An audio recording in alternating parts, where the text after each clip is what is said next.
সাবেক প্রধানমন্ত্রী বেগম খালেদা জিয়ার বাসভবন সংক্রান্ত মন্ত্রিসভার সিদ্ধান্তের প্রতিবাদে স্পেন বিএনপি এক প্রতিবাদ সভার আয়োজন করে। এতে স্পেন বিএনপি নেতৃবৃন্দ বক্তব্য রাখেন।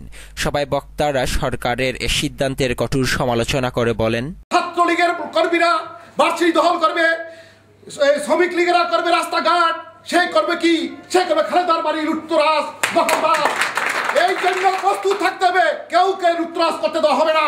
জিয়াউর রহমান বাংলার মাটিতে দাঁড়িয়ে স্বাধীনতার ঘোষণা দিল, তার নাম আপনারা মুছে ফেলছেন, মুছে ফেলার চক্রান্ত করছেন।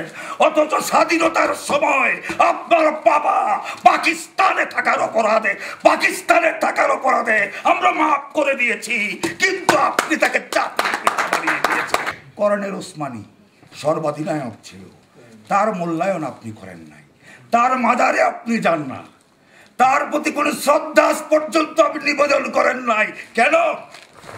সে বাকশালের বিরোধিতা করেছিল।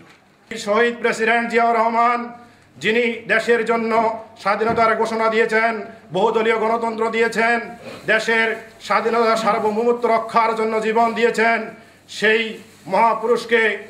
মহাপুরুষের বিধবা পত্নী এবং ছেলেদেরকে যারা যেই সরকার বাড়ি দিয়ে গেলেন, আজকে সেই বাড়ি নিয়েও টালবাহানা চলছে। কার স্বার্থে?